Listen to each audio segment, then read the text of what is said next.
स्वस्ति श्री रामचंद्राय नमः।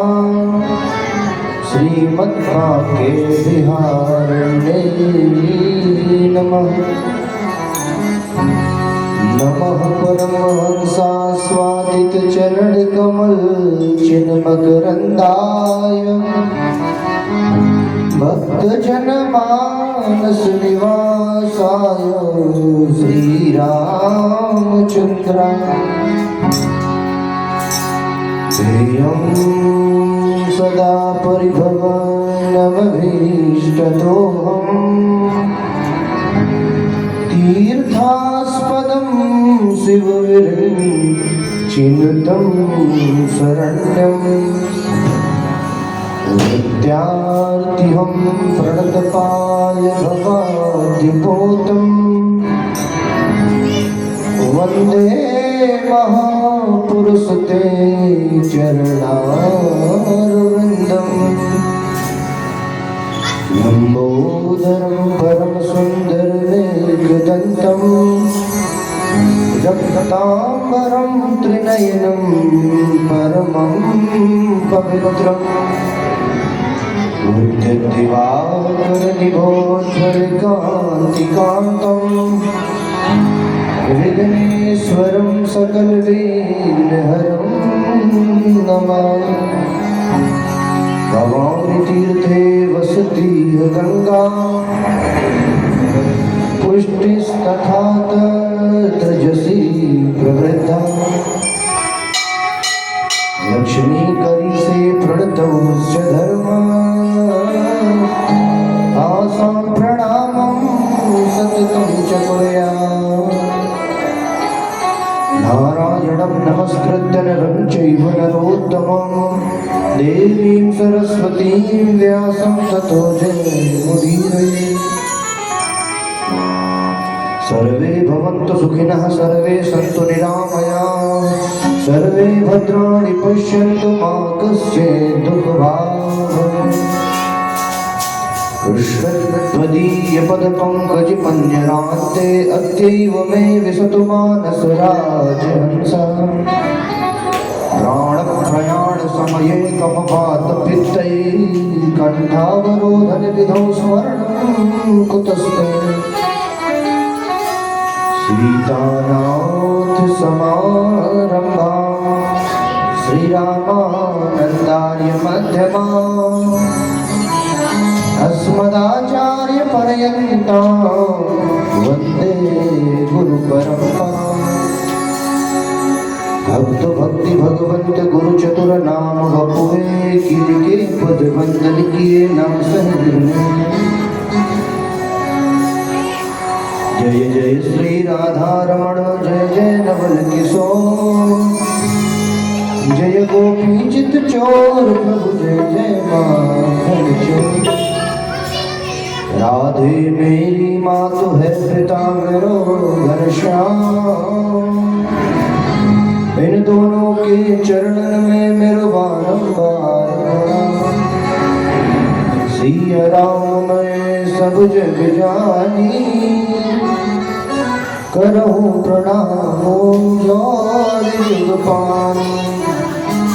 हरे राम राम राम हरे हरे हरे कृष्ण कृष्ण कृष्ण हरे हरे हरे शरण हरे शरण। आइए भगवान का नाम स्मरण करते हुए आज की कथा का हम सभी लोग शुभारंभ करें, श्रवण करें, दर्शन करें। गोविंद जय जय गोपाल जय जय गोविंद जय जय गोपाल जय जय राधा रमण हरि गोविंद जय जय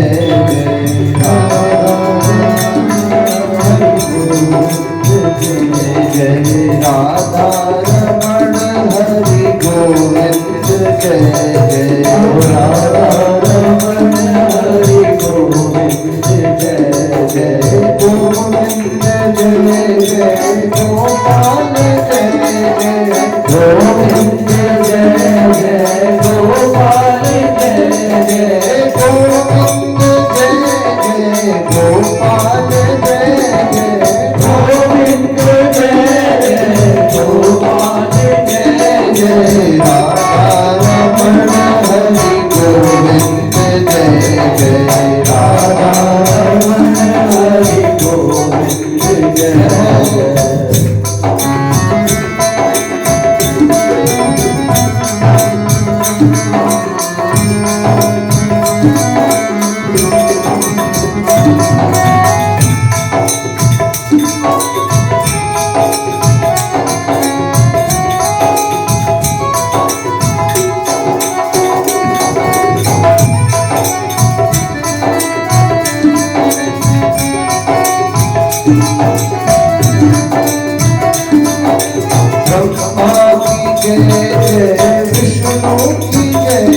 की जय जय विष्णु की जय जय ब्रह्मा की जय जय विष्णु की जय जय ब्रह्मा की जय जय विष्णु की जय जय ब्रह्मा की जय जय विष्णु की जय जय ब्रह्मा की जय जय विष्णु की जय जय ब्रह्मा की जय जय विष्णु की जय जय ब्रह्मा की जय जय विष्णु की जय जय ब्रह्मा की जय जय विष्णु की जय जय ब्रह्मा की जय जय विष्णु की जय जय उमापति शिव शंकर की जय जय उमापति शिव शंकर की जय जय उमापति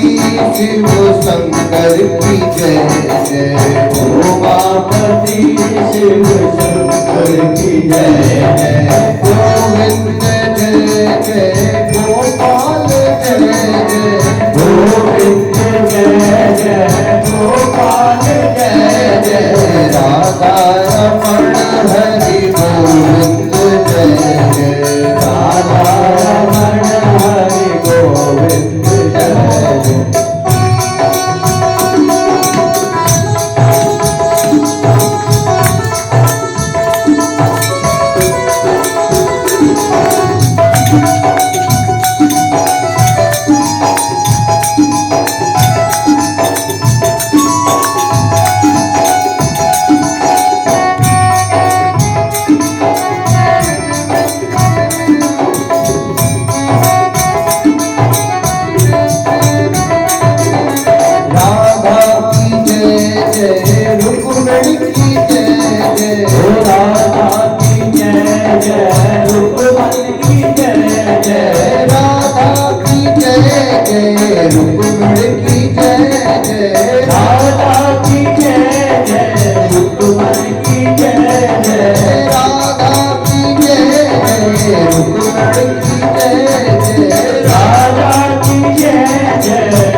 गोपाल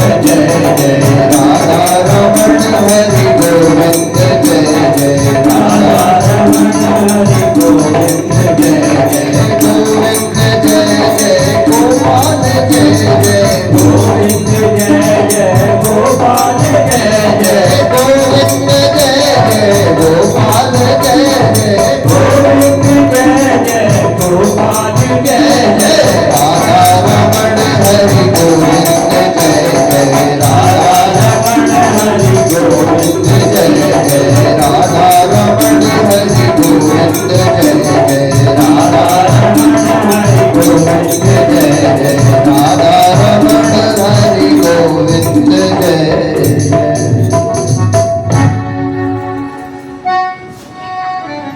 गोविंद जय जय गोपाल जय जय गोविंद जय जय गोपाल जय जय राधा रमण हरि गोविंद जय जय राधा रमण हरि गोविंद जय जय राम की जय जय श्याम की जय जय राम की जय जय श्याम की जय जय राम की जय जय लक्ष्मण की जय जय राम की जय जय लक्ष्मण की जय जय दशरथ कुंवर चारों भाइयों की जय जय दशरथ कुंवर चारे भाइयों की जय जय बोली राधा रमण सरकार की जय श्रीमद् भागवत महापुराण की जय आपके बिहारी लाल की जय राधा वल्लभ लाल की जय राधा दामोदर लाल की जय श्याम सुंदर श्री यमुने महारानी की जय 84 कोस ब्रजमंडल धाम की तीर्थराज प्रयाग की अयोध्या धाम की चित्रकूट धाम की सब संतन की सब हरि भक्तन की सब विप्रन की आज के आनंद की श्री गौरी शंकर भगवान की जय जय श्री राधे जय जय श्री राधे जय जय श्री राधे श्याम परम मंगलमय भगवत स्वरूप भक्तवत्सल शरणागत वत्सल भक्त वांछा कल्पतरु तड़ित विनंदित पीतांबरधारी ठाकुर श्री राधिका वल्लभ की प्रत्यक्ष वांगमयी प्रतिमूर्ति श्रीमद् भागवत महापुराण के चरणों में मनसा प्रणाम परम आराध्या वृषभान दुलारी बरसाने वाली हम सबकी प्यारी किशोरी श्री राधा रानी जी के चरणों में मनसा प्रणाम श्री कृष्ण कथा के प्रमुख श्रोता श्री हनुमान जी महाराज के चरणों में मनसा साष्टांग प्रणाम पूज्य सदगुरुदेव भगवान के श्री चरणों में मनसा साष्टांग वंदन इस पवित्र पुनीत प्रांगण में प्रतिष्ठित श्री गौरी शंकर भगवान के श्री चरणों में मनसा साष्टांग प्रणाम एवं इस पावन प्राचीन पुनीत मंदिर में प्रतिष्ठित समस्त देवी देवताओं के चरणों में मनसा साष्टांग प्रणाम और इस कार्यक्रम को सुचारू रूप से संचालित करने वाली पूज्य देवी जी के चरणों में मनसा प्रणाम एवं सम्मुख विराजमान हमारी मातृशक्ति माताएं बहनें एवं हमारे माता सरस्वती के लाडले वरद पुत्र संगीतज्ञ आप सभी को प्यार भरा जय जय श्री राधे।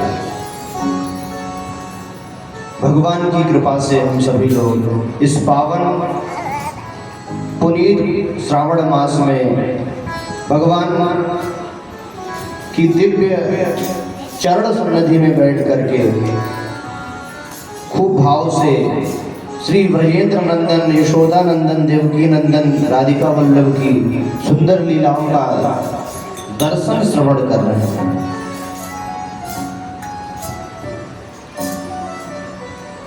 वास्तविकता में अभी दीदी जी ने कहा कि समय कैसे तीव्र गति से निकल गया पता नहीं चला। आज इस कथा का छठा दिवस है। छठा मतलब अब विश्राम भी है। विश्राम समझो तो धीरे धीरे संध्या हो रही है, रात्रि हो जाएगी, फिर कल सप्तम दिवस हो जाएगा। वास्तव में ऐसा मानो हम लोगों को तो भैया ये कार्य होता है। एक कहावत है कि एक बिटिया की विदा तो एक बार ही होती है, लेकिन एक वक्ता की जो विदा होती है, एक व्यास जी की जो विदाई वो हर 7वें दिन होती है। यहाँ विराजे हैं, कल यहाँ से जाएंगे, फिर परसों दूसरी जगह यात्रा, फिर 7 दिन के बाद फिर यहीं आना है।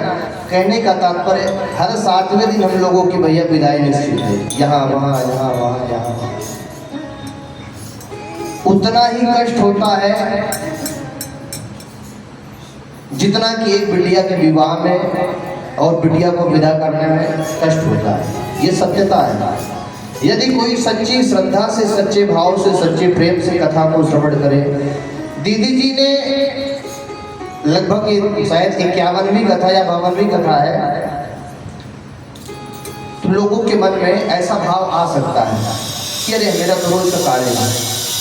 लेकिन जो ठाकुर जी का सच्चा प्रेमी होगा ना, उसको भगवान की हर 7वें दिन कथा वही मिलनी है, लेकिन उस कथा में भी वह रिझता रहेगा, बिल्कुल अपने आप को वर्षा से जैसे जल से अपने आप को स्नान कराता हो, उस प्रकार से अपने शरीर को खूब शांति महसूस करता हो। कथा भी महात्म में चर्चा थी कि कथा कैसे होती है। जैसे घर में एक बिटिया जन्म ले ले, घर में एक बिटिया जन्म ले ले, किसी के भी घर में, चाहे वो अमीर परिवार हो, चाहे वो मध्यम परिवार हो, चाहे वो गरीब परिवार हो, क्या वो बिटिया कभी बिना विवाह के रह जाती है क्या? समय आने पर उसका विवाह हो जाता है। प्रभु ने हमें खूब दिया है तो हम अपनी बिटिया का विवाह खूब धूमधाम से करते हैं। प्रभु ने हमें खूब धन ऐश्वर्य दिया है तो खूब खर्च करेंगे बिटिया के विवाह में। थोड़ा दिया है तो थोड़े में खर्च करेंगे, कुछ भी नहीं दिया है तो साधारण तरीके से हम संबंध अपना बना करके विवाह कर लेते हैं, रिश्ता बना करके। उसी प्रकार से महात्मा में ये चर्चा है कि जिस प्रकार से हम बिटिया के विवाह में खर्च करते हैं, उसी प्रकार से हमें भागवत का उत्सव आयोजन जब करते हैं तो वैसा ही खर्च करना चाहिए जितना हम बिटिया के विवाह में करते हैं। अब प्रभु ने दिया है तो हम जैसा अपने बिटिया के विवाह में, वैसा ही प्रत्येक मानव जीवन के, इस प्रत्येक व्यक्ति के मानव जीवन में यदि हर वर्ष ना हो सके तो जीवन में कम से कम एक बार ये भागवत की कथा परम आवश्यक है। अब इधर पंजाब की तो हम नहीं कह सकते, लेकिन उत्तर प्रदेश का ये नियम है कि सारे तीर्थ इत्यादि करने के बाद अपने घर में सुंदर भव्य कथा का आयोजन करते हैं। जो कुछ भी सारी यात्राओं को करने के बाद विश्राम में अब भागवत जी की शरण में चले, भागवत जी की कथा करवा लें, और कथा करवाने के बाद जो कुछ भी हमारे पास है एक बार फिर से खूब भोजन प्रसादी भंडारा दान जो कुछ भी है करवा दें, और उसके बाद तब इस शरीर को शांति मिलेगी। उधर की ये परंपरा है कि जितना दहेज में बिटिया को सामग्री देते हैं, वो सारी सामग्री एक वहाँ हमारे ब्रज में भी है, उत्तर प्रदेश प्रयाग जिले में तो खूब है। भगवान ने दिया है। अभी कुंभ की महाकुंभ था ना, कौन गया था कुंभ में?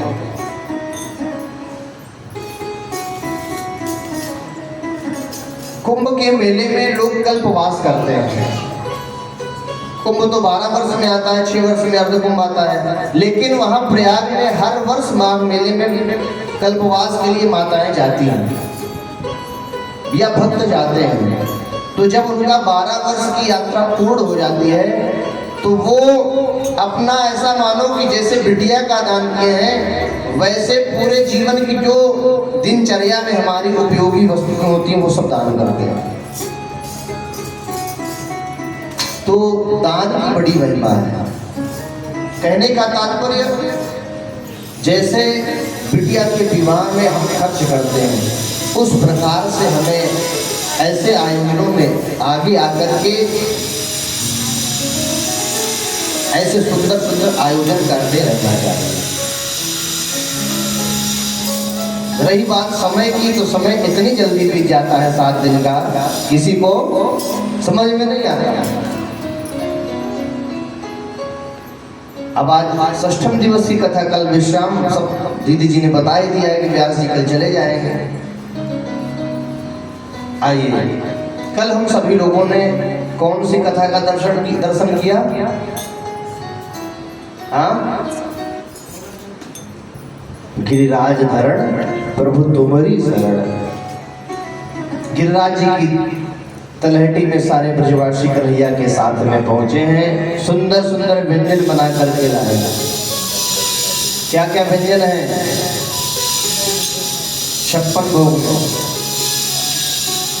खुरचन है, खीर मोहन खीर सा, और पूर में खीर खाजा जलेबी कलाकंद बालूशाही है। मोहन थार मेवा बाटी, मठरी में सूरपाक, पेड़ा रसगुल्ला संग रबड़ी सुहाई है। भुजिया नमकीन सेव गठिया सकल पारे, और भुजिया समोसा पापड़ पकौड़ी बनाई है। मधुप श्याम नंद बाबा यशोदा सब सामग्री लेकर के आज गिरिराज को भोग में लगाई है। लेकर के आज गिरिराज को भोग में लगाई है। बोले गिरधर लाल की, गिरिराज धरण की। और एक बात बताऊं, हमारे कलयुग के प्रत्यक्ष देवता हैं गिरिराज जी। हमारे प्रत्यक्ष देवता गिरिराज जी महाराज हैं। गाय, गंगा, गिरिराज जी, तुलसी महारानी, हमारे ग्रंथ, ये हमारे प्रत्यक्ष हमको प्राप्त हुए हैं, है ना। गंगा मैया को आप जो प्रेम से अर्पण करोगे वो सब ग्रहण कर लेंगे। गंगा मैया को जो कुछ भी अर्पण करोगे वो सब ग्रहण कर लेंगे। गौ माता को जो प्रेम से खिलाओगे वो ग्रहण करेंगे। तुलसी महारानी घर में साक्षात सजीव देवता देवी है। वो प्रत्यक्ष अपनी लीला दिखाती है। अगर थोड़ा भी कष्ट होगा तो वो मुरझा जाएगा। आपके घर में प्रसन्नता है तो खूब आपके यहाँ हरियाली बनी रहेगी तुलसी महारानी। इसलिए इनकी खूब आराधना करनी चाहिए।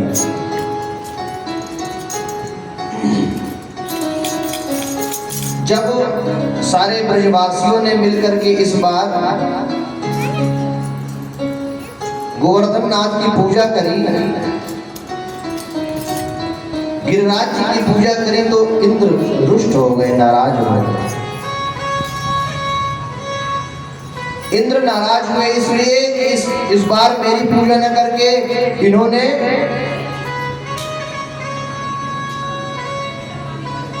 ये गिरिराज अपने पता नहीं कौन से देवता की लोग पूजा कर रहे हैं, इसलिए इंद्र नाराज हुए। इंद्र को क्रोध आया, अपने गणों को आदेश दिया, गणम सांवर्तकम नामो मेघानां चांतकारिणां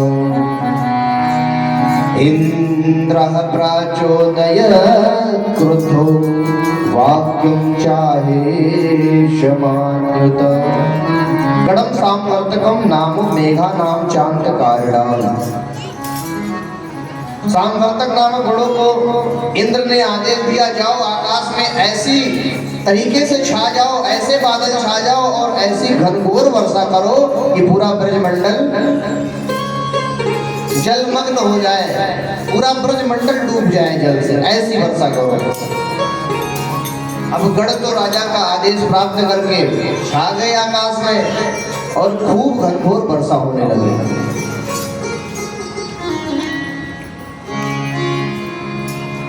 खूब घनघोर वर्षा होने लगी और सारे ब्रजवासी भयभीत हो गए। सारे ब्रजवासी भयभीत हो गए।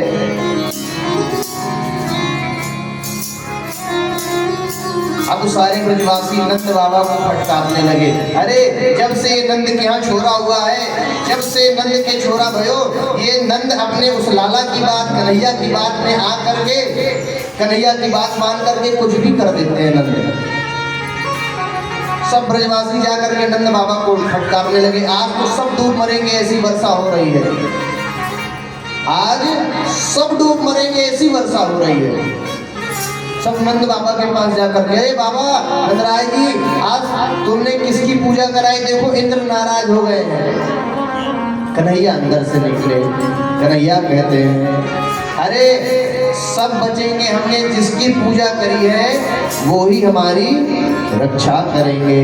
हमने गोवर्धन नाथ को 56 भोग खिलाया है, वही हमारी रक्षा करेंगे, क्यों परेशान होते हो। देखो भागवत जी में ब्रह्मा जी की कथा आती है, ब्रह्मा जी को भी अभिमान हुआ है। जब भगवान गोचारण लीला कर रहे थे, गोचारण लीला के समय में सखाओं से भगवान ने कहा, इसकी बात थोड़ा धीरे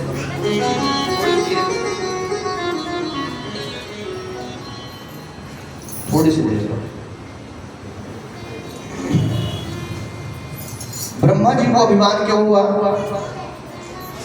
भगवान गौचारण करने जाते तो सखाओं से कहा कि कल सब लोग अपने अपने घर से सुंदर सुंदर व्यंजन बना करके लाना, और वहीं वन में बैठ करके बढ़िया भोग लगाया जाएगा, बढ़िया आनंद से प्रसादी पाएंगे।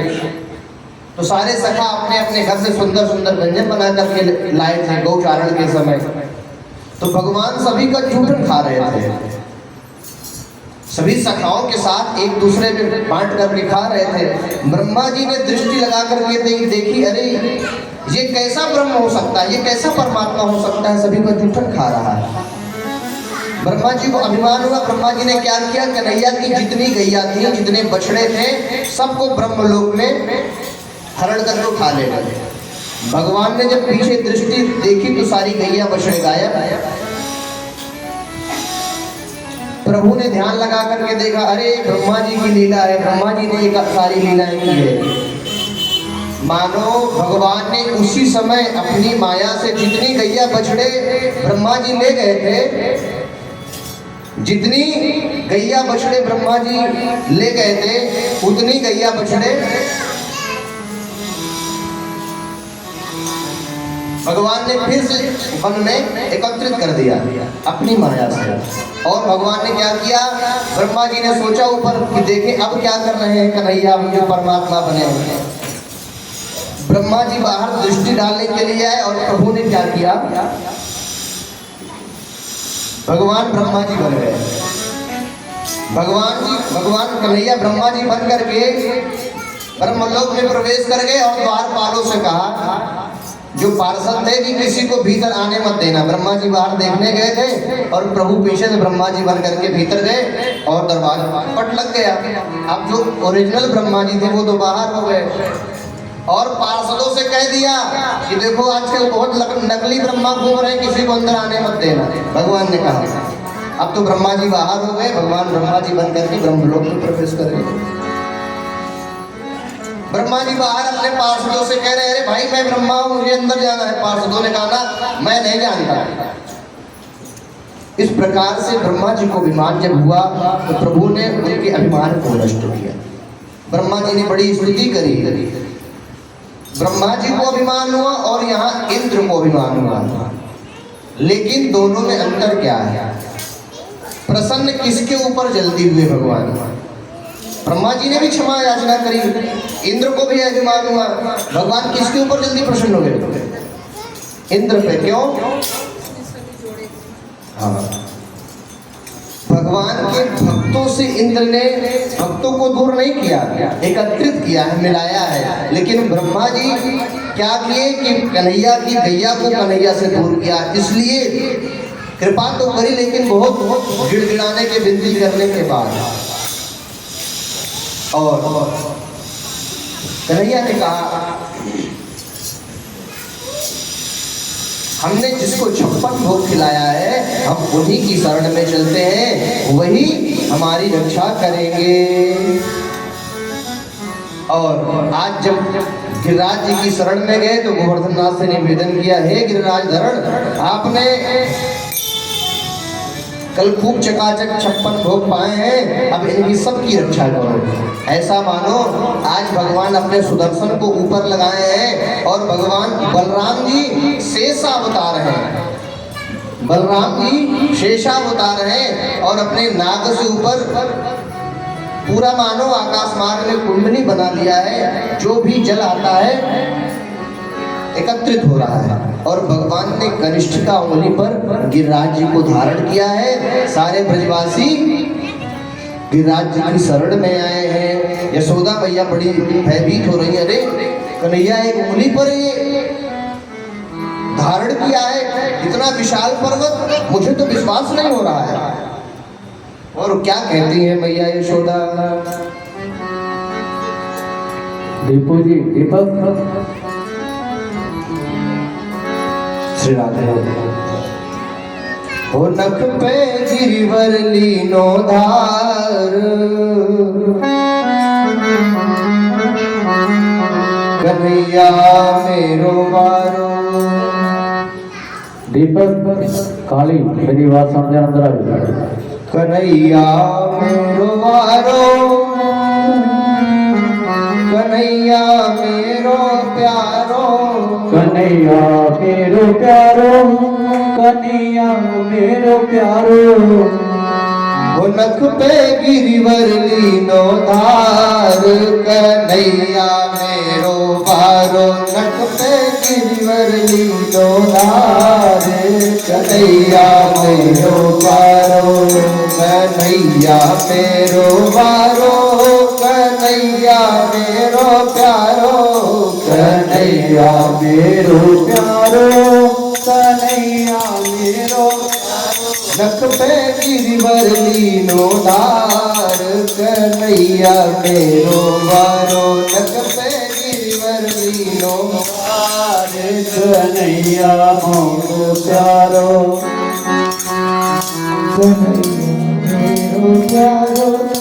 कन्हैया मेरो प्यारो, कन्हैया मेरो प्यारो, कन्हैया मेरो प्यारो, कन्हैया मेरो प्यारो, कन्हैया मेरो प्यारो। नख पे गिरिवर लीनो धार, कन्हैया मेरो वारो। नख पे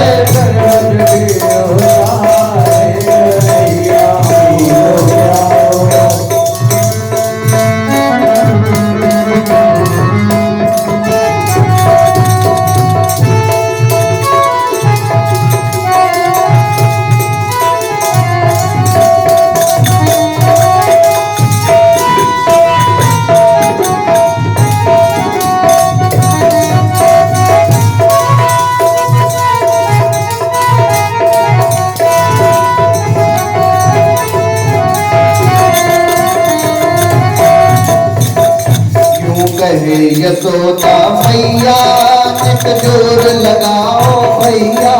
यूं कहे यशोदा मैया, एक जोर लगाओ भैया। यूं कहे यशोदा मैया, एक जोर लगाओ भैया। यूं कहे यशोदा मैया, एक जोर लगाओ भैया। कैसे झेले इतनो भार, कन्हैया मेरो वारो। कैसे झेले इतनो भार, कन्हैया मेरो वारो। नख पे गिरिवर लीनो धार, कन्हैया मेरो वारो। नख पे गिरिवर लीनो धार, कन्हैया मेरो वारो।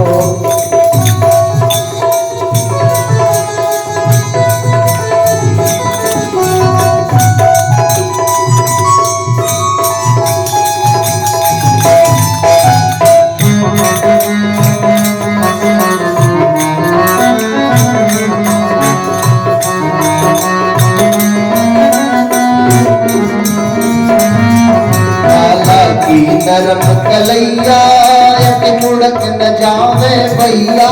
लाला की नरम कलैया, एक मुड़क न जावे भैया। लाला की नरम कलैया, एक मुड़क न जावे भैया। लाला की नरम कलैया, मुड़क न जावे भैया। भैया कह रही है मेरे लाला की बड़ी कलाई नरम है और इतना विशाल पर्वत है, तनी सब लोग तनी थोड़ा थोड़ा सहयोग करो। गिरिवर को बोझ अपार कन्हैया मेरो वारो, गिरिवर को बोझ अपार कन्हैया मेरो वारो, गिरिवर लीनो दार कन्हैया मेरो वारो, नक में दार कन्हैया मेरो प्यारो।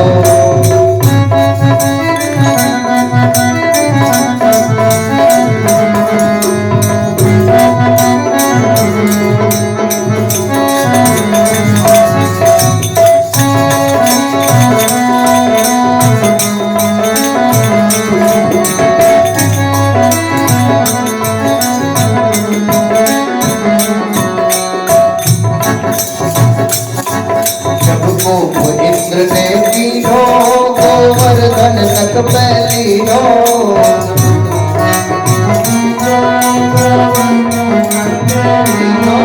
जब गोप इंद्र ने कीनो गोवर्धन तक पैलीनो,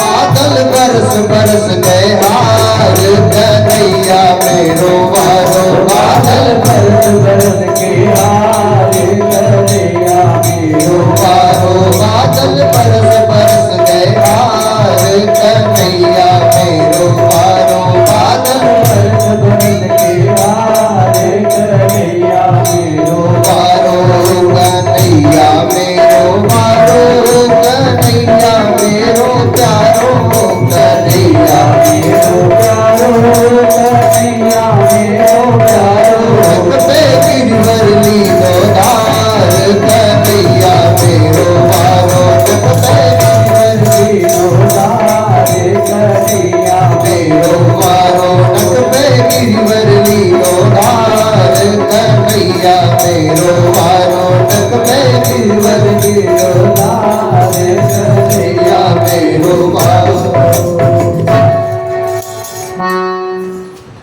हो नख पे गिरवर लीनो धार कन्हैया मेरो वारो, कन्हैया मेरो वारो, संवरिया मेरो प्यारो, नख पे गिरवर लीनो धार कन्हैया मेरो प्यारो।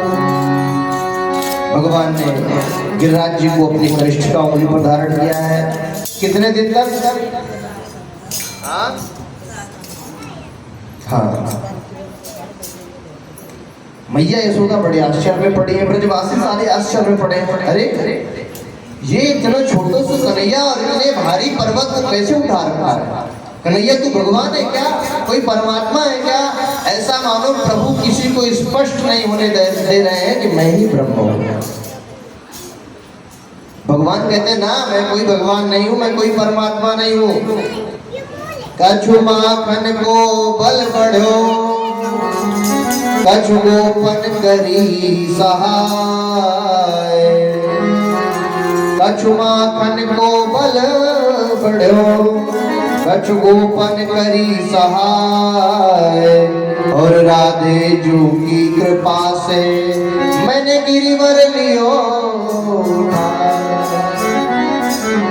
7 कोस गिरिराज को और 7 वर्ष के श्याम, 7 दिना कर पर धर्यो तो पायो गिरधर नाम, 7 दिना कर पर धर्यो तो पायो गिरधर नाम। बोले गिरधर लाल की। और जब इंद्र ने पुनः दोबारा दृष्टि डाली, इंद्र ने जब दृष्टि डाली तो देखते क्या है कि पूरे ब्रजमंडल में खूब चहचहाती हुई धूप,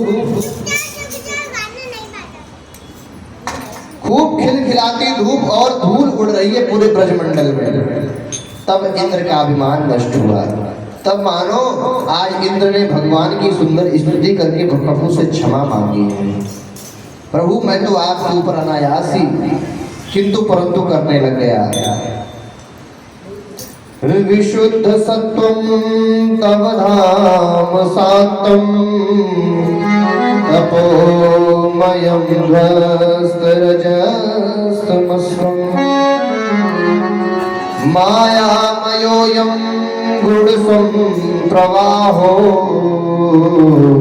न विद्यते ते ग्रहणानुबंधा। सुंदर स्तुति करी है इंद्र ने भगवान की। ब्रजवासियों ने गोवर्धन पूजा कब किया? हाँ, गिरिराज जी की पूजा कब करते हैं हम लोग? गोवर्धन पूजा हाँ दिवाली के बाद, हाँ दीपावली के कार्तिक मास के शुक्ल पक्ष के प्रतिपदा तिथि को, है ना? प्रतिपदा को सभी ने गिरिराज जी की पूजा करी है। द्वितीया को भगवान अपनी बहन से मिलने के लिए गए, सुभद्रा से मिलने गए हैं। जब से भैया दूज का पर्व होता है और उसी दिन यमुना जी में स्नान करने का बड़ा विशेष महत्व बतलाया है। और तीज से तृतीया तिथि से लेकर के तृतीया, चतुर्थी, पंचमी, छठ, सप्तमी, अष्टमी, नवमी तिथि तक भगवान ने गिरिराज जी को अपनी उंगली पर धारण किया है 7 दिन तक। और दशमी को इंद्र का अभिमान नष्ट हुआ है और एकादशी को एकादशी आ गई। एकादशी का व्रत भैया इतना आवश्यक है। कोई भी व्रत करो या ना करो, लेकिन महीने की दोनों एकादशी का व्रत कर लो तो सारे व्रतों का फल मिल जाता है। इतनी महिमा है एकादशी की। कोई व्रत करो या ना करो, लेकिन एकादशी सबको करना चाहिए। एकादशी का व्रत किसी को छोड़ना नहीं चाहिए। एकादशी को भगवान और बाबा नंद व्रत रखते हैं और द्वादशी को पारण करने के लिए सबसे पहले रात्रि में गए हैं यमुना स्नान करने। मध्य रात्रि में नंद बाबा यमुना स्नान करने गए हैं।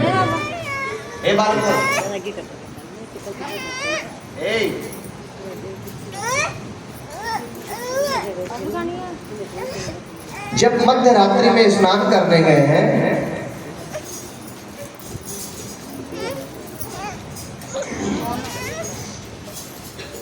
वरुण देव के पार्षद आकर के नंद बाबा को उठा ले गए वैकुंठ की ओर। क्यों? क्योंकि मध्य रात्रि में यमुना जी में स्नान करने गए हैं, तो रात्रि में कोई भी नदियों में स्नान नहीं करना चाहिए। मध्य रात्रि में कोई भी नदियों में स्नान नहीं करना चाहिए। बाबा नंद मध्य रात्रि में स्नान करने गए थे। भगवान कन्हैया को जब पता चला तो नंद बाबा को छुड़ाने के लिए गए, सीधे वैकुंठ की ओर गए। जब वैकुंठ में गए तो वैकुंठ में प्रवेश करते भगवान का चतुर्भुज रूप हो गया। जैसे ही अंदर प्रवेश किए, नंद बाबा अंदर कैद हैं। भगवान की तो खूब जय जयकार हो रही कन्हैया की। नंद बाबा ने ये दृश्य देखा। नंद बाबा तो बड़े आश्चर्य में पड़ गए, अरे मेरे कन्हैया की इतनी जय जयकार। बाबा ने बाबा को भगवान लेकर के वापस वृंदावन आए और नंद बाबा यहाँ सबको कहने लगे, रे कन्हैया कोई साधारण कन्हैया नहीं है, तो भगवान है, इसकी खूब जय जयकार हो रही थी वैकुंठ में। अब कन्हैया के सारे सखा कहते हैं मुझे भी वैकुंठ दिखना है, मुझे भी कन्हैया एक बार अपना वैकुंठ दिखा। भगवान कहते हैं, अरे लाला, अरे सखाओ, इस वृंदावन से बढ़िया कोई वैकुंठ नहीं है। वृंदावन से बढ़िया वैकुंठ नहीं है। जो आनंद वृंदावन में है वो वैकुंठ में नहीं है। इसलिए चुपचाप सब लोग वृंदावन में रहो, वृंदावन सा आनंद कहीं और नहीं है। और वृंदावन की महिमा बताई जाए। एक बार अयोध्या जाओ, 2 बार द्वारिका, 3 बार जाकर त्रिवेणी में नहाओगे, 4 बार चित्रकूट, 9 बार नासिक, 12 बार जाकर बद्रीनाथ घूम आओगे। और होते हैं जहां प्रत्यक्ष दर्शन मेरे श्यामा श्याम के, वृंदावन सा आनंद कहीं और नहीं पाओगे, वृंदावन सा आनंद कहीं और नहीं पाओगे। किसका किसका मन करता है वृंदावन चलने का? चले वृंदावन। वृंदावन जाऊंगी सखी ना लौट के आऊंगी, वृंदावन जाऊंगी सखी वृंदावन जाऊंगी। मेरे उठे विरह में पीर सखी वृंदावन जाऊंगी, मेरे उठे विरह में पीर सखी वृंदावन जाऊंगी, मेरे उठे विरह में पीर सखी वृंदावन जाऊंगी, मेरे उठे विरह में पीर सखी वृंदावन जाऊंगी, वृंदावन जाऊंगी सखी ना लौट के आऊंगी, वृंदावन जाऊंगी सखी ना लौट के आऊंगी, वृंदावन जाऊंगी सखी ना लौट के आऊंगी, वृंदावन जाऊंगी सखी ना लौट के आऊंगी। बाजे मुरली बाजे मुरली बाजे मुरली यमुना तीर सखी वृंदावन जाऊंगी, बाजे मुरली यमुना तीर सखी वृंदावन जाऊंगी।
याद में मेरे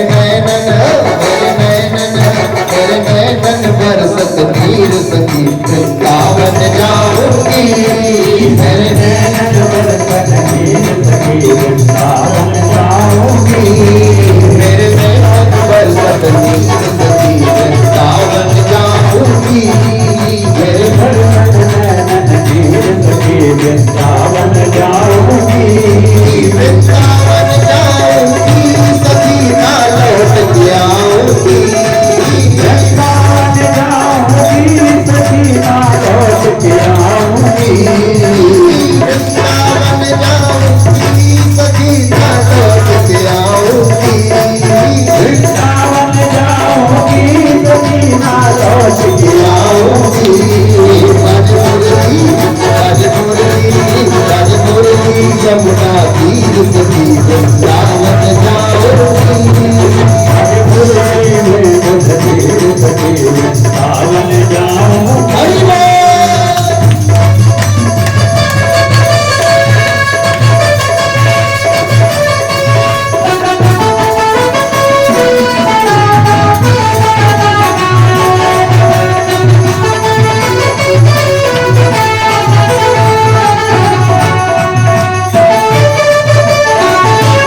जाऊंगी सखी ना लौट के आऊंगी वृंदावन जाऊंगी सखी ना लौट के आऊंगी वृंदावन जाऊंगी सखी ना लौट के आऊंगी वृंदावन जाऊंगी सखी ना लौट के आऊंगी राजमुरली यमुना तीर सखी वृंदावन जाऊंगी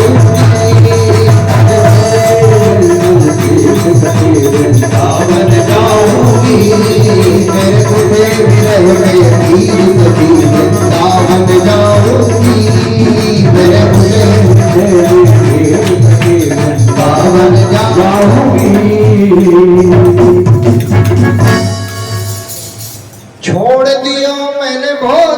पानी श्याम की याद में, छोड़ दिया मैंने भोजन पानी शाम की याद में, छोड़ दियो मैंने भोजन पानी श्याम की याद में, छोड़ दिया मैंने भोजन पानी शाम की याद में।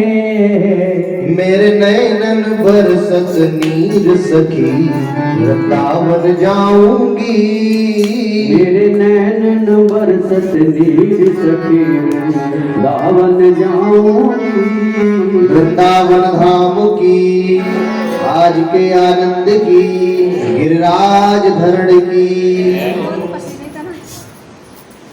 वृंदावन की महिमा बतलाई। कामदेव के ऊपर कृपा करने के लिए भगवान ने महाराज की लीला की रचना बनाई है। कामदेव के ऊपर कृपा करने के लिए, कामदेव को परास्त करने के लिए भगवान ने महाराज की लीला करी है। लोग प्रश्न क्या करते हैं, लोग प्रश्न क्या करते हैं, लोग कहते क्या हैं कि भगवान ने तो 16,108 रानियों से विवाह किया है, भगवान ने तो रास रचाया है, गोपियों के साथ में नृत्य किया है। लोग ऐसा कहते हैं, लेकिन भगवान ने ऐसा क्यों किया है ये कोई नहीं जानना चाहता है। ये कोई नहीं जानना चाहता है कि भगवान ने उन रानियों के साथ में विवाह क्यों किया, गोपियों के साथ में रास लीला क्यों किया। बस हम भगवान कहते क्या है, भगवान ने तो इतने विवाह किया, क्या हम 2-4 नहीं कर सकते क्या, हम भी तो 2-3 कर सकते हैं। लोग ऐसा कहते हैं, लेकिन भैया हम आपसे प्रश्न करें, ये बताओ भगवान ने तो 7 कोस के गिरिराज जी को भी धारण किया था। विशाल भारी पर्वत 21 किलोमीटर के भारी पर्वत को भगवान ने उंगली पर धारण किया था। क्या आप 50 किलो को कोई पत्थर के टुकड़े को उठा सकते हो क्या 7 दिन तक? भगवान ने तो बड़े बड़े राक्षसों को मारा था, भगवान ने तो जहर भी पिया था। क्या आप कर सकते हो क्या? तो फिर हम कौन होते हैं भगवान की लीलाओं पर किंतु परंतु करने वाले? कहते हैं भगवान ने तो 16,108 विवाह किया है, क्या हम 2-4 नहीं कर सकते क्या? ऐसी लोगों की मानसिकता हो जाती है। सुंदर सा क्षण आया जब भगवान ने गोपियों के ऊपर कृपा करने के लिए, कामदेव के ऊपर कृपा करने के लिए महाराज की लीला रची। कौन सी महारात्रि थी?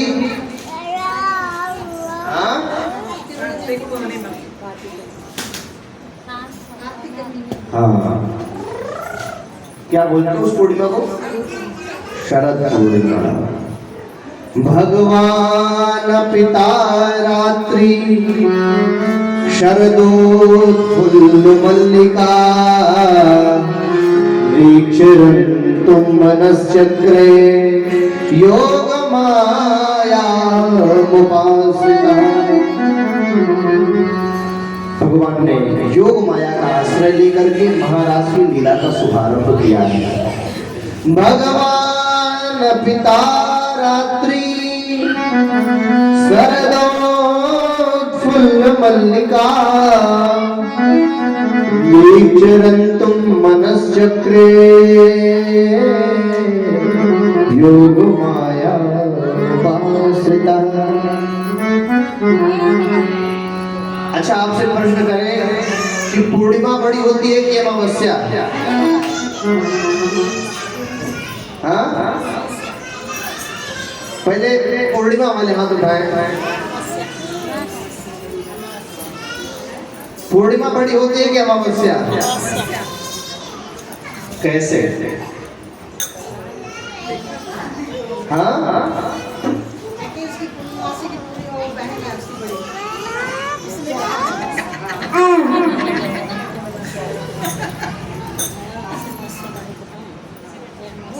हिंदू पंचांग कब से शुरू होता है?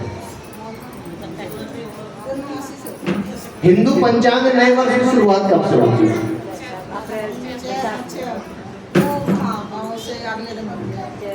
चैत्र शुक्ल प्रतिपदा से हमारा नववर्ष प्रारंभ होता है। ठीक, तो पहले पूर्णिमा आई, फिर बाद में अमावस्या, 1 महीना तक होता है। चैत्र के आधे से ही तो शुरू होता है नया वर्ष। चैत्र शुरू से थोड़े कम होता है ना, इसलिए अमावस्या बड़ी। ये छोटी छोटी बातें जानना चाहिए।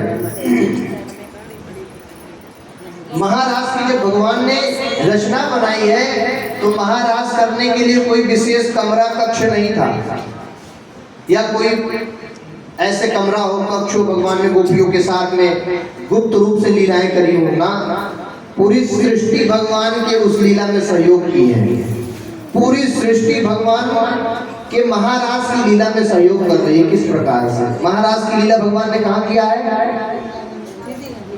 निधिवन, जो कि यमुना जी के बिल्कुल तट पर ही है।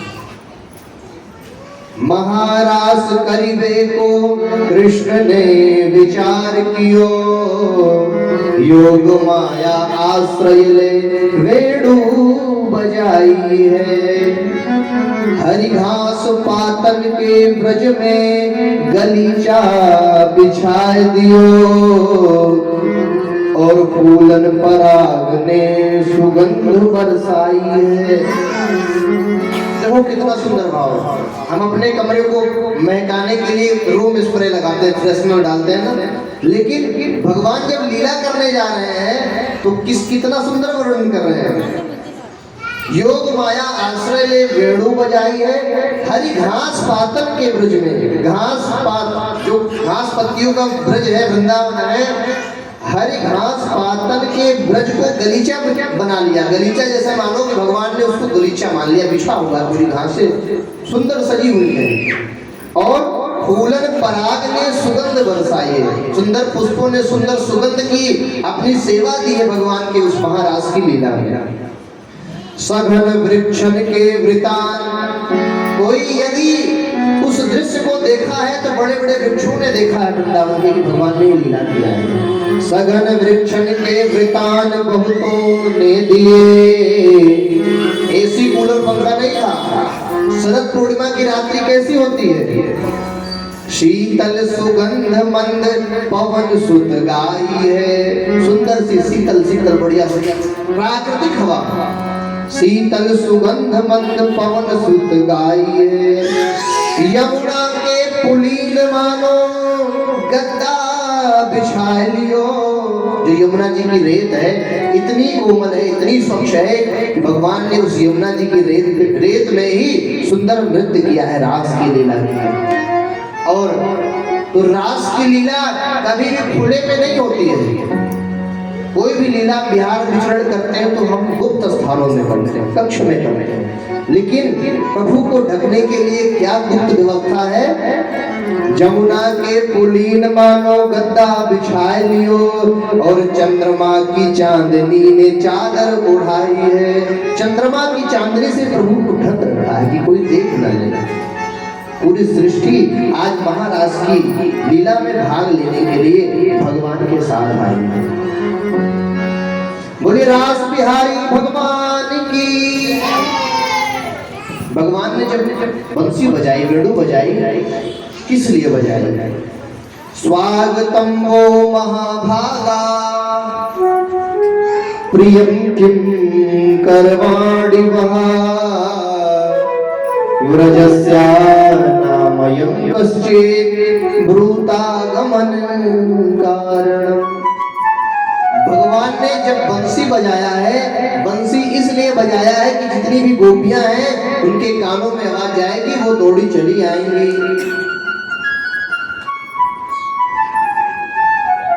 उन गोपियों का भाव देखिए।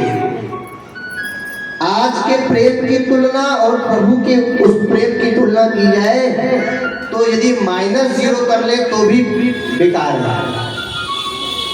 भगवान ने जब बंसी बजाई है, जो गोपी जिस कार्य में थी सारे कार्यों को वही छोड़ करके अपने प्रियतम की ओर दौड़ी।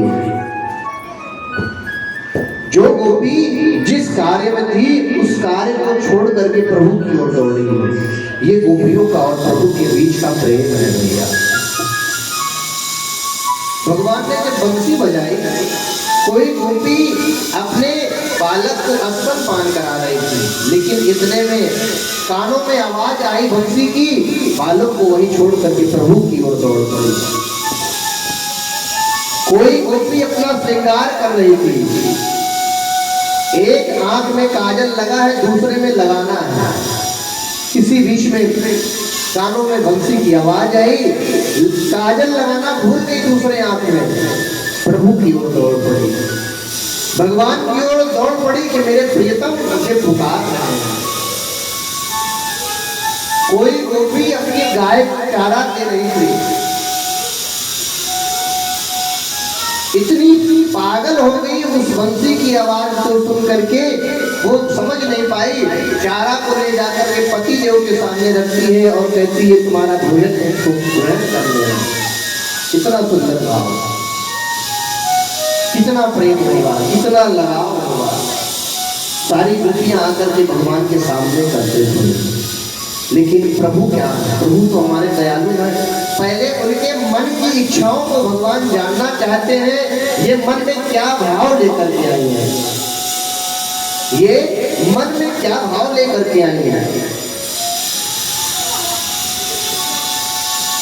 भगवान ने सबसे पहले तो सबका स्वागत किया, स्वागतम वो महाभागा प्रियम किम करवाणी वाण, आइए आपका स्वागत है।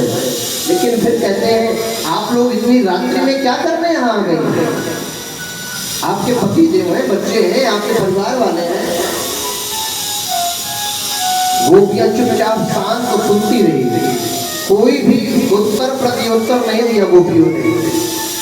प्रभु जो कह रहे हैं उसको चुपचाप सुन रही है। भगवान कहते हैं अरे इतनी रात का समय तुम लोग अपने अपने घर से क्यों चली आई है, तुम्हारे पति देव हैं तुम्हारे घर में, फिर भी तुम लोग चली आई, तुम्हारे बच्चे हैं उनको छोड़ करके चली आई है। गोपियां सुनती रही, सुनती रही, सुनती रही, कुछ उत्तर नहीं दिया। इतने में एक गोपी उठ पड़ी, बीच से एक गोपी बोल पड़ी। एक गोपी कहती है एक बात बताइए, मैं आपसे एक प्रश्न करना चाहती हूँ। प्रभु ने कहा बताओ क्या पूछना है। गोपी ने कहा यदि किसी के पति देव घर में नहीं है, यदि किसी के पति देव घर में नहीं है और करवा चौथ जैसा व्रत आ जाए, करवा चौथ जैसा व्रत आ जाए तो उस पत्नी को कैसे पूजा करनी चाहिए। पति देव परदेश में कमाने के लिए गए, गोपी पूछती है भगवान से प्रभु बताओ उस पत्नी के पति देव कहीं प्रदेश कमाने गए हैं, करवा चौथ जैसा व्रत आ जाए तो उस दिन उस पत्नी को कैसे पूजा करनी चाहिए। बताओ आप लोग कैसे करनी चाहिए, आप लोग करते हैं कि करवा चौथ? हाँ फोटो रख लो, फोटो की शुद्ध हिंदी कोई बताएगा क्या? हाँ नहीं, फोटो की शुद्ध हिंदी आप लोग कभी कोर्ट कचहरी में जाओ तो हिंदी भाषा में वकील लोग कहते हैं प्रति लाना, एक प्रति, दो प्रति, कितनी प्रति चाहिए कहते हैं ना। फोटो की शुद्ध हिंदी होती है प्रति, प्रतिबिंब, उसको आप जोड़ लीजिए वही हो गया। फोटो को कहते हैं प्रति हिंदी में, शुद्ध हिंदी की भाषा में। भगवान कहते हैं उनके चित्रपट को उनकी प्रति की पूजा कर लेनी चाहिए। तो गोपी बोल पड़ी प्रभु एक बात बताओ, मान लीजिए हम फोटो लगा करके अपने पति देव की पूजा कर रही हो, जब पूजन का समय होता है शाम का, हम फोटो की पूजा कर रही हो और पति देव बिना बताए हुए अचानक से द्वार पर आकर के खड़े हो जाए और आवाज लगाने लगे कि देवी दरवाजा खोलो मैं बाहर आ गया हूँ, बिना बताए आ गए सरप्राइज देने के लिए। तब प्रभु क्या करना चाहिए? तब उस पति की पूजा करनी चाहिए या फिर पति की पूजा करनी चाहिए? हाँ पति की ना। उस समय जो हम पूजा कर रहे हैं वहां आसन के पास जल डाल करके मस्तक में लगा करके जा करके पहले पति का स्वागत करना चाहिए। भगवान कहते हैं जब पति देव आ गए हैं तो जा करके उनकी पूजा करनी चाहिए, उनका शुभ स्वागत करना चाहिए। तब गोपी बोल पड़ी। गोपी ने कितनी उत्तम बात कही है। गोपी ने क्या कहा? गोपी कहती है जब पति आ ही गए हैं तो हमें उनकी पूजा करनी चाहिए। आप ये बता रहे ठीक है, तो मैं भी आपसे कहती हूँ, दुनिया के पति तो प्रति हैं, दुनिया के पति तो प्रति हैं, लेकिन जब मुझे मेरा जगतपति बुला रहा है, बांसुरी बजा करके मेरा जगतपति मुझे पुकार रहा है, तो मैं आपके पास क्यों नहीं आऊंगी? जगतपति मुझे पुकार रहा है तो मैं क्यों नहीं आऊंगी? हे प्रभु, जब आप मुझे पुकार रहे हैं तो मैं क्यों नहीं आऊंगी? इस प्रकार से गोपियों के मन को प्रभु ने समझा कि इनका मन बड़ा निर्मल है, कोमल है, इनके भीतर राग द्वेष छल कपट नहीं है। उसके पश्चात में भगवान ने सुंदर सी महाराज की लीला का शुभारंभ किया है। और उस रास लीला का दर्शन करने के लिए भोले बाबा बड़े लालायित हैं। श्रावण मास की चर्चा है तो थोड़ा सा अपने भोलेनाथ की फिर से चर्चा कर रहे हैं। भोले बाबा बड़े लालायित हैं उस रास की लीला को देखने के लिए। पार्वती से जिद करते हैं, देवी जी मुझे भी उस लीला का दृश्य करना है जहां मेरे प्रभु रास बिहारी बने हुए हैं। पार्वती मैया कहती हैं वहां पुरुषों का प्रवेश वर्जित है, वहां पुरुष उनकी एंट्री नहीं है, वो नहीं जा सकते। भगवान कहते हैं कोई उपाय करो, कोई व्यवस्था बनाओ। पार्वती मैया कहती ना, कोई व्यवस्था नहीं, वहां केवल स्त्रियों का ही प्रवेश है, पुरुष केवल श्याम सुंदर ही है, उसके अलावा कोई पुरुषों का प्रवेश नहीं है। वहां केवल स्त्रियां ही जा सकती हैं, गोपियां ही जा सकती हैं। भोलेनाथ कहते हैं काम करो, मुझे स्त्री बना, लेकिन एक बार दर्शन कराओ उस छवि का, मैं उस छवि का दर्शन करना चाहता हूँ, मुझे गोपी बना दो। और जिद करने लगे बाबा। पार्वती मैया ने क्या किया, बहुत समझाने का प्रयास किया, लेकिन बाबा क्या कहते हैं, नहीं मुझे एक बार दर्शन करना ही है। गोपी बनने के लिए भोले बाबा तैयार हो गए। कितना सुंदर भाव। एक दिन वो भोले भंडारी बनकर ब्रज की नारी, एक दिन वो भोले भंडारी बनकर ब्रज की नारी, वृंदावन आ गए हैं, वृंदावन आ गए हैं। बनकर ब्रज की नारी, वृंदावन आ गए हैं, वृंदावन आ गए हैं। पार्वती जी मना तिहारी, नामा नेत्र बुरारी, वृंदावन आ गए हैं, वृंदावन आ गए हैं। पार्वती जी मना तिहारी, नामा नेत्र बुरारी, वृंदावन आ गए हैं, वृंदावन आ गए हैं।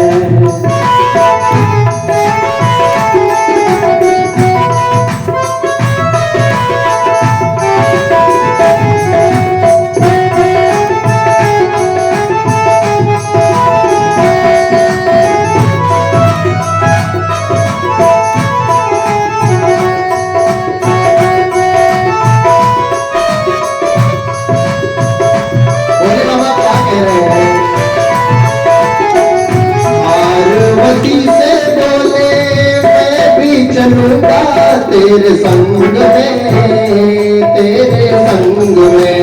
ओ पार्वती से बोले मैं भी चलूंगा तेरे संग में, तेरे संग में। राधा संग श्याम नाचे मैं भी नचूंगा तेरे संग में, तेरे संग में। ओ राधा संग श्याम नाचे मैं भी नाचूंगा तेरे संग में। वो रास बिहारी भगवान किशोरी जी के साथ नाचेंगे, मैं तुम्हारे संग में नचूंगा, लेकिन मुझे ले चलो। और होगा क्या जब मैं चलूंगा? रास रचेगा कुछ में प्यारी मुझे दिखाओ प्यारी वृंदावन आ गए वृंदावन आ गए रास रचेगा कुछ में प्यारी हमें दिखाओ प्यारी वृंदावन आ गए वृंदावन आ गए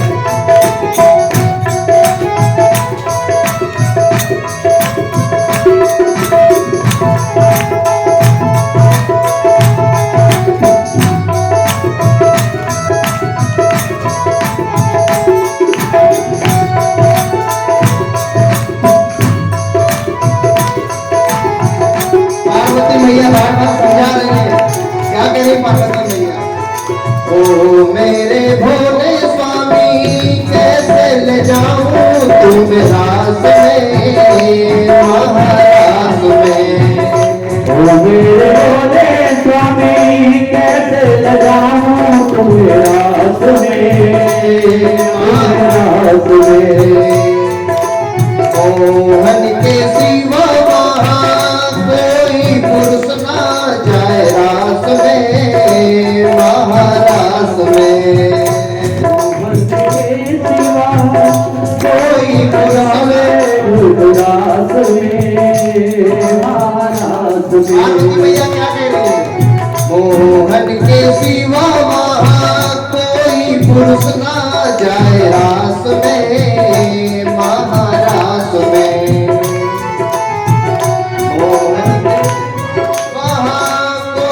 पुरुष ना जाए रास में महारास में उसे करेगी ब्रज की नारी मानो बात हमारी वृंदावन आ गए वृंदावन आ गए उसे करेगी ब्रज की नारी मानो बात हमारी वृंदावन आ गए वृंदावन आ गए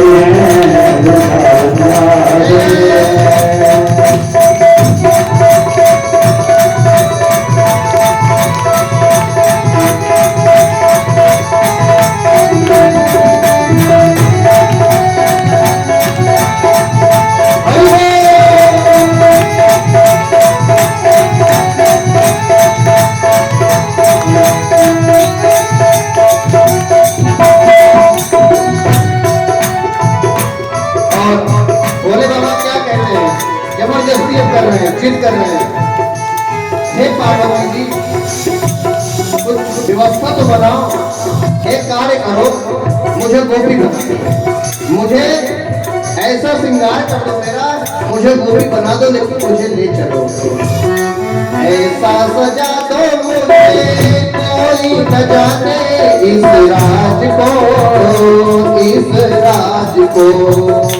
ऐसा सजा दो मुझे कोई न जाने इस राज को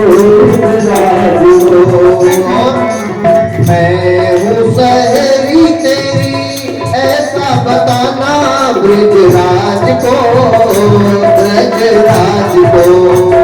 मैं हूँ सहेली तेरी ऐसा बताना ब्रजराज को और बाबा बन गए गोपी बन गए कैसे बने हैं गोपी बना के जूड़ा पहन के साड़ी चाल चले तुम्हारी वृंदावन आ गए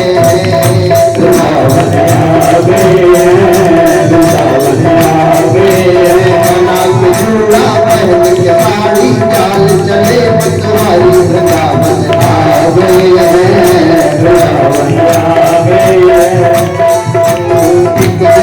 भोले भंडारी बनकर ब्रज की नारी वृंदावन आ गए हैं वृंदावन आ गए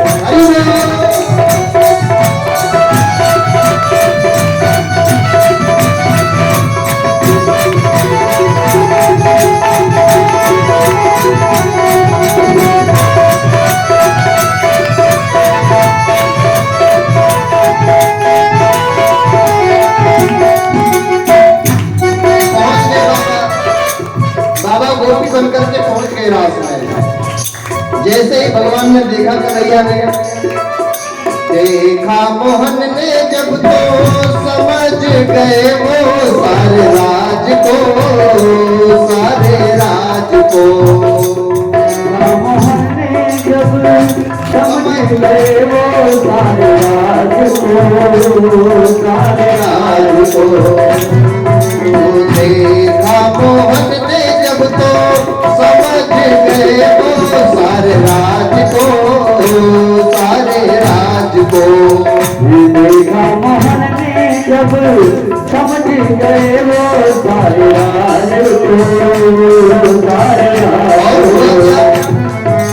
ऐसी बजाई बंसी सुध बुध भूले भोलेनाथ तो, भोलेनाथ तो। ऐसी बजाई बंसी सुध बुध भूले भोलेनाथ को, भोलेनाथ को। करके आया हूँ, जैसे ही बंसी बजाई भूल गए बाबा कि मैं गोपी ही बनाऊं।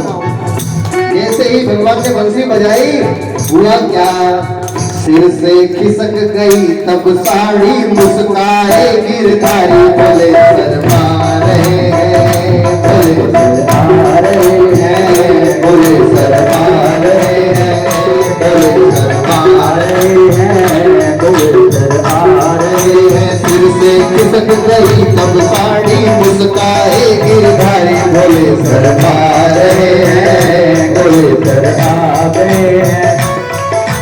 एक दिन वो भोले भंडारी बनकर ब्रज की नारी वृंदावन आ गए हैं, वृंदावन आ गए हैं। पार्वती जी मना के हारी सामाने त्रिपुरारी वृंदावन आ गए हैं, वृंदावन आ गए हैं। पार्वती जी मना के हारी सामाने त्रिपुरारी वृंदावन आ गए हैं, वृंदावन आ गए हैं, वृंदावन आ गए हैं, वृंदावन आ गए हैं, वृंदावन आ गए हैं, वृंदावन आ गए हैं।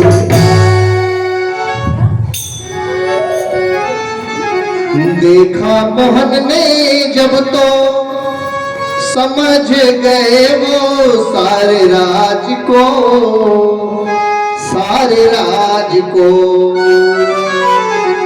देखा मोहन ने जब तो समझ गए वो सारे राज को, सारे राज को। ऐसी बजाई बंसी सुध बुध भूले भोलेनाथ तो, भोलेनाथ।